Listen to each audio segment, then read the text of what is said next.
श, श, स और ह, इन्हें संघर्ष व्यंजन या ऊष्म व्यंजन भी कहते हैं। इनकी संख्या भी 4 है। फिर आते हैं हमारे क्ष, त्र, य और श्र। यह जो 4 है, इनकी संख्या भी इन वर्णों की 4 है और इन्हें हम कहते हैं संयुक्त व्यंजन। संयुक्त व्यंजन कल मैंने आपको ए, ओ, आई, औ इनके भी बारे में बताया था कि उन्हें संयुक्त स्वर कहते हैं, तो इन्हें भी उसी तरह से संयुक्त व्यंजन कहते हैं। और इनको जब दो व्यंजनों को मिलाकर बनते हैं, दो व्यंजनों को मिलाकर एक शब्द, एक वर्ण बनता है, इसीलिए इन्हें संयुक्त कहा जाता है। तो क्ष जो है वह क धन क्ष, श को मिलाकर क्ष बनता है, त धन र को मिलाकर त्र बनता है, ज धन य को मिलाकर य बनता है और श धन र को मिलाकर श्र बनता है और इसीलिए यह संयुक्त व्यंजन कहलाते हैं और इनकी संख्या भी है 4। तो इस प्रकार से हमने देखा कि व्यंजन किस प्रकार, व्यंजन को पहले स्पर्श व्यंजन हमने लिया। स्पर्श व्यंजन में हमारे 25 व्यंजन आए। उसमें दूसरे में हमने लिया अंतस्थ व्यंजन, उसके बाद में हमने लिया संघर्ष या ऊष्म व्यंजन और आपके संयुक्त व्यंजन, है ना। तो अब यदि आपसे पूछा जाए कि स्पर्श व्यंजन में कौन कौन से आते हैं, तो वही क ख ग घ क वर्ग के अंतर्गत, ट वर्ग के अंतर्गत, त वर्ग के अंतर्गत, च वर्ग के अंतर्गत और प वर्ग के अंतर्गत जो व्यंजन आते हैं उन्हें हम स्पर्श व्यंजन कहते हैं। यर लव जो है इन्हें अंतस्थ व्यंजन कहते हैं। श, श, स, ह इन्हें संघर्ष या ऊष्म व्यंजन कहते हैं और क्ष, त्र, य और श्र इन्हें संयुक्त व्यंजन कहते हैं। तो स्पर्श व्यंजन आपके हुए 25, हाँ, अंतस्थ व्यंजन हुए 4, ऊष्म व्यंजन या संघर्ष व्यंजन हुए 4, 25 और 4 29 और 4 33। इसलिए हम कहते हैं कि हमारे व्यंजन कितने हैं, बताते समय हम 33 बताते हैं। लेकिन जब हम कुल व्यंजनों की बात करते हैं तो यहाँ पर हमने संयुक्त व्यंजन को छोड़ दिया है ना, और इसीलिए हम व्यंजनों की संख्या जो है वह 33 बताते हैं, है ना। यहाँ तक जो है आपके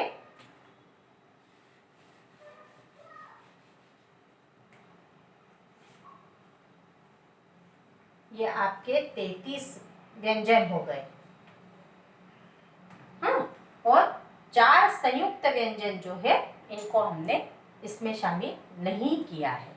इसके अतिरिक्त और 2 हमारे व्यंजन आते हैं जिसकी चर्चा भी हम अभी यहाँ पर कर लेते हैं, और वह आते हैं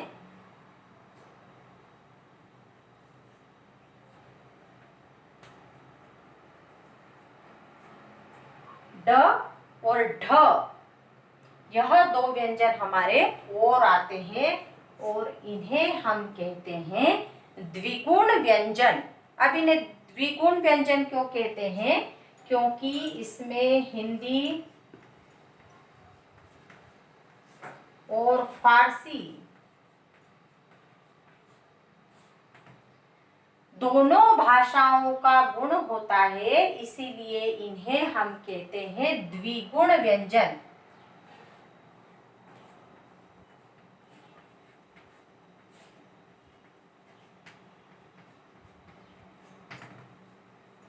अब मुझे लगता है कि यह आपके अब समझ में आ गया होगा कि यह ड और ढ जो है इन्हें द्विगुण व्यंजन क्यों कहते हैं, क्योंकि इसमें हिंदी और फारसी दोनों भाषाओं के गुण आ गए। और अब इनको, इन 2 को और मिला दिए जाए तो संयुक्त हमारे जो है 4, तो इनकी संख्या कितनी हुई, अभी यहाँ पर हम कर लेते हैं।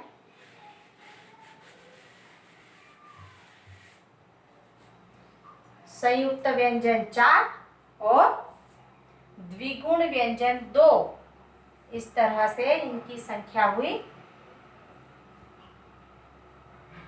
39, जो कि मैंने यहाँ पर आपको बताया कि इस प्रकार से हमारे व्यंजन जो है वह हुए 39। तो फिर अब पूरे हम बात अगर करें तो हमारे 52 वर्ण पूरे हुए हैं क्या, तो अगर आपसे कोई पूछे कि भाई अंतस्थ व्यंजन कौन थे हैं, तो क्या आप बता सकते हैं?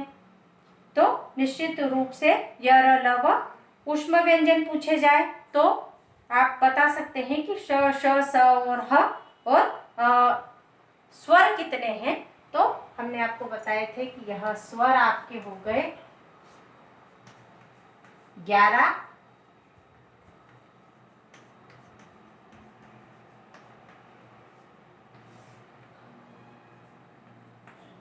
अयोग वहा हुए आपके 2, बराबर है, और व्यंजन आपके हुए 33,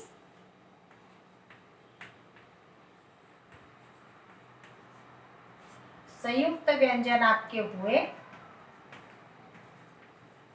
4, और द्विगुण आपके हुए, द्विगुण व्यंजन हुए आपके 2। इस तरह से आप इनकी जब टोटल लगाएंगे तो बराबर यह यहाँ पर 52 वर्ण यहाँ पर आपके आते हैं।